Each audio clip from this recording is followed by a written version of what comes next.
Terima kasih. Selanjutnya, kalian semua sudah pernah membaca cerpen? Sudah. Ibu mau bertanya sama Tiwi. Tiwi pernah membaca cerpen apa, Tiwi? Saya pernah baca cerpen yang berjudul Persahabatan Sunyi, Bu. Dan yang bisa saya ambil dari cerita tersebut adalah jangan pantang menyerah dalam menjalani hidup dan mensyukuri atas karunia yang diberikan Tuhan dan memberi kasih sayang kepada sesama makhluk hidup. Ya. Terima kasih, Tiwi. Jadi, berdasarkan pembelajaran kita sebelumnya, kita sudah mengetahui apa itu cerpen dan juga nilai-nilai yang terkandung di dalam cerpen. Tadi sudah disebutkan hal depannya ada nilai sosial, politik, budaya, religius, ekonomi, dan lain sebagainya. Tepuk 2. Oke. Tepuk 3. Semangat. Tepuk 4. Konsentrasi. Tepuk 5. Siap belajar. Tepuk fokus. Tepuk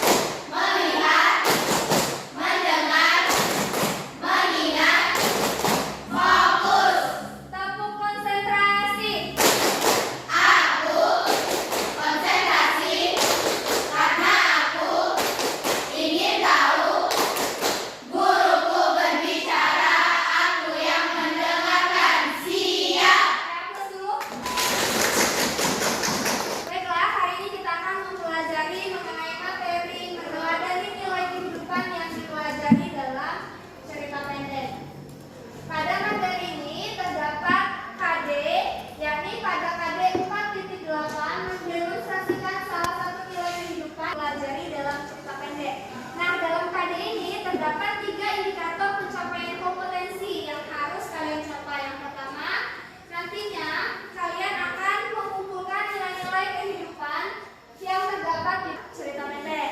Lalu, IPK yang kedua, nantinya kalian akan mendemonstrasikan nilai kehidupan dalam teks cerita pendek. Dan IPK yang terakhir, yaitu kalian akan membuat teks cerita pendek yang mengandung nilai-nilai kehidupan. Tujuan pembelajaran pada hari ini ialah kalian mampu mendemonstrasikan nilai-nilai kehidupan yang dipelajari dalam cerita pendek secara lisan dengan baik dan benar. Adanya pendalaman materi, lalu dilanjutkan tahap yang kedua, yakni orientasi masalah. Yang ketiga, kalian nanti akan dibentuk menjadi beberapa kelompok kecil untuk mengerjakan tugas yang ada di dalam LKPD yang nantinya akan dibagikan. Lalu yang keempat, bersama anggota kelompok kalian akan bekerja sama untuk menyelesaikan tugas-tugas yang ada di LKPD dengan durasi waktu yang sudah kita sepakati. Selanjutnya, kalian akan presentasi ke depan kelas. Selanjutnya, silakan buka bukunya halaman 140 mengenai teks robohnya surau kami. Silakan kamu baca dulu teksnya, lalu kamu tuliskan informasi apa saja yang ada di dalam teks tersebut.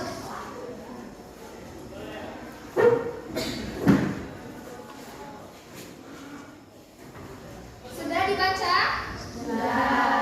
Sudah? Kalau sudah, siapa yang bisa menjawab siapa saja tokoh yang ada di dalam cerpen tersebut? Boleh tunjuk tangan. Silakan, Dini. Dalam tokoh tersebut ada kakek, Ajo Subi, dan Pak Haji Saleh. Ya, terima kasih. Dalam tokoh robohnya surau kami ada kakek, Ajo Siti, dan Pak Haji Saleh. Tadi Lulu sudah menjelaskan bercerita tentang apa cerpen tersebut. Selanjutnya, nilai-nilai apa saja yang terkandung di dalam cerpen tersebut? Agama, sosial, ekonomi. Nah, di sini ada penjelasannya. Jadi ketiga nilai ini saling berkaitan, di mana kita kalau nilai moral dalam cerpen itu kan diceritakan adanya perkelahian di sana kan untuk memperebutkan sesuatu. Seharusnya sebagai makhluk Tuhan yang percaya akan adanya Tuhan dan sebagai makhluk sosial, kita tidak perlu saling berdebat ataupun saling berkelahi untuk menjatuhkan satu sama lain. Dan selanjutnya, jika kita memang mempunyai ekonomi yang berlebih, sudah seharusnya kita membantu orang lain yang ada di sekitar kita, apalagi kalau itu adalah keluarga kita sendiri. Kita boleh patuh dan taat kepada ajaran agama, namun dalam cerpen ini kita diajarkan untuk juga ingat kepada lingkungan di sekitar kita. Selanjutnya, kalian nanti akan mendemonstrasikan nilai-nilai kehidupan yang kalian temukan di dalam cerita pendek. Sebelum itu, sesuai dengan pembagian kelompok kemarin, silakan duduk sesuai kelompok yang sudah dibagi. Kelompok 1, kelompok 2, kelompok 3,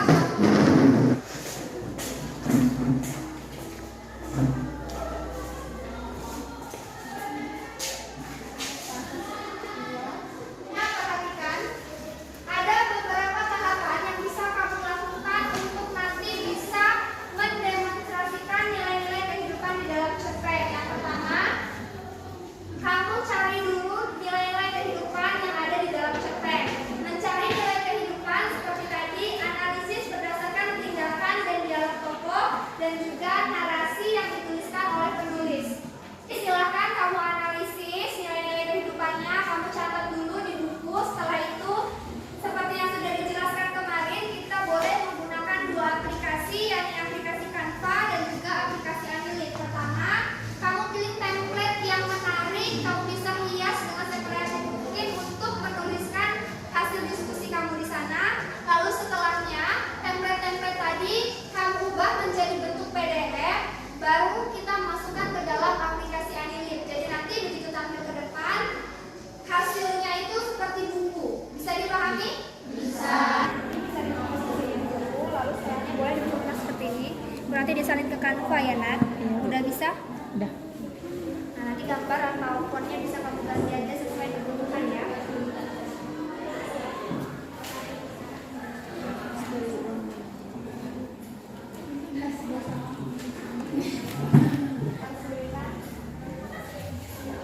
Boleh ditulis satu persatu dulu di lembar kerjanya, baru nanti disalin ke aplikasi Canva. Nah, nanti kan jadi bagian pertama itu tuh itu tambah di sini juga.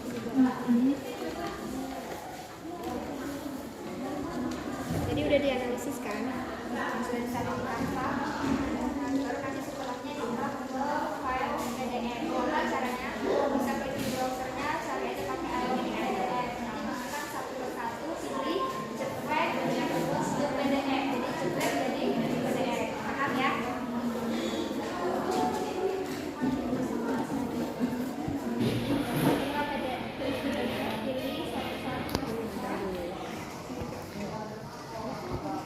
satu-satu.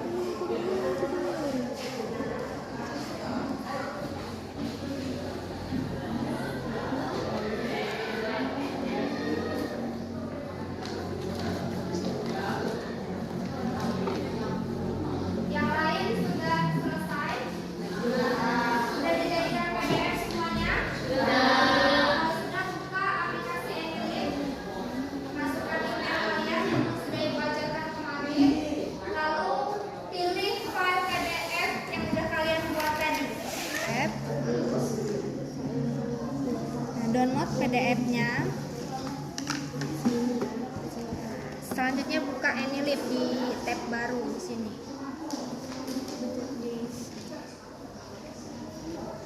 Nah, itu udah ada muncul, enter aja, enter. Klik yang paling atas, klik bukunya, add new book. Nah, di file ini kamu pilih upload file yang udah jadi PDF tadi. Proses kamu bisa kasih judul, bagian atas judul. Misalnya analisis cerpen, apa judulnya cerpen kalian? Misteri uang melayang. Nah, ini disimpan. Untuk menyimpan di Enilink, klik yang paling bawah ya, ada tulisan save and close. Jangan lupa kasih judul ya. Nah, udah jadi, coba dibuka. Kalau sudah jadi, silahkan kalian share linknya ke grup WhatsApp kelas supaya kelompok lain nanti bisa melihat hasil kerja kalian. Udah jadi, coba digeser. Ya, udah jadi ya? Udah, Bu. Terus dikirim. Kalau sudah, coba dibuka. Bisa tidak terbuka?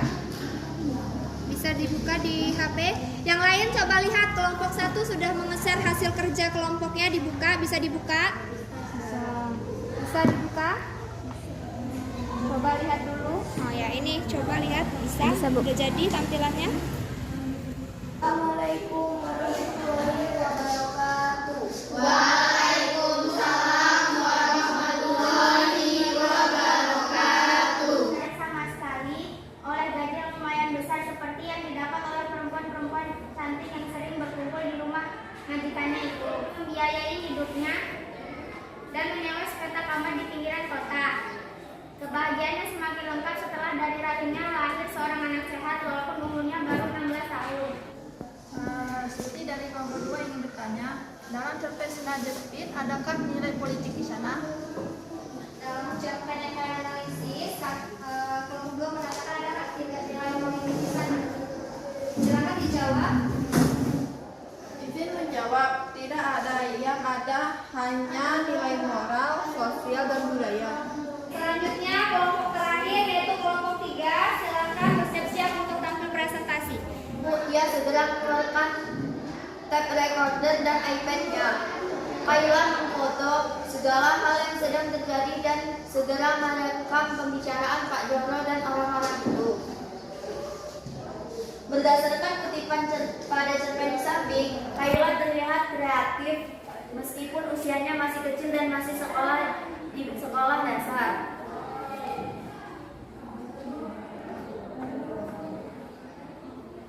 Yang ketiga yaitu saling memaafkan. Iya deh, tadi itu aku nggak sengaja. Maaf ya, benar. Deh, aku memohon maaf banget sama kamu, Kaila. Izin menjawab pertanyaan dari kelompok 4. Hal yang paling mengesankan menurut kelompok kami di sini adalah kita harus menjadi pribadi yang pantang menyerah, tidak berbuat curang untuk mendapatkan sesuatu, dan selalu berlapang dada untuk saling memaafkan. Ya, itu tadi jawaban dari kelompok kami. Apakah bisa dipahami kelompok 4? Bisa. Selanjutnya tadi melihat ada poin tidak boleh curang dan tidak boleh licik. Nah, sebagai seorang siswa untuk meneladani nilai kehidupan ini, harusnya kita berjuang dengan cara yang baik. Dengan cara yang baik, tidak boleh melakukan hal-hal yang negatif ataupun hal-hal yang merugikan orang lain maupun diri sendiri. Bisa dipahami ya? Bisa. Hasil dari kerja kelompoknya dalam bentuk buku di Edilib dan juga template Canva sudah memilih template-template yang sesuai. Artinya kalian sudah bisa menggunakan teknologi di dalam proses pembelajaran. Walaupun tadi ada beberapa yang ibu lihat masih adanya kurang sesuai antara template yang digunakan sama ukuran tulisan font yang terlalu kecil sehingga melihatnya sedikit susah. Tapi tidak apa-apa, namanya kita belajar. Hari ini kami belajar mengenai bagaimana mengumpulkan nilai-nilai kehidupan dalam cerpen dan mendemonstrasikan nilai tersebut dalam kehidupan sehari-hari. Ya, terima kasih Lutfi. Jadi hari ini kita semua, kalian sudah belajar bersama anggota kelompok bagaimana mengumpulkan nilai-nilai dari cerpen yang sudah kalian baca. Lalu selanjutnya kalian sudah bisa mendemonstrasikan nilai-nilai kehidupan yang ada di dalam cerpen sehingga kalian semua nanti bisa meneladani nilai kehidupan itu di dalam kehidupan sehari-hari. Saya menjadi banyak belajar dari konflik yang ada di cerpen supaya bila saya menghadapinya dalam kehidupan nyata, saya tidak keliru dalam menyikapinya dan mencari solusinya. Iya, terima kasih Nia.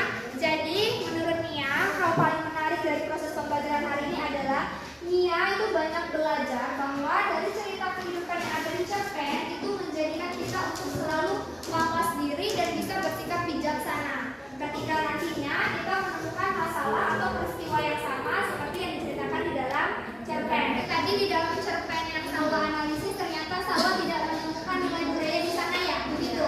Jadi begini anak-anak, di dalam sebuah cerpen itu tidak harus memuat semua nilai-nilai kehidupan yang baru saja kita pelajari. Misalnya dalam satu cerpen itu bisa saja hanya memuat 3 nilai kehidupan, seperti yang dijelaskan oleh kelompok 1. Ada nilai kehidupan di dalam cerpen yang berjudul Sandal Jepit apa? Sandal Jepit Merah. Ada nilai sosial, ada nilai moral dan juga nilai budaya.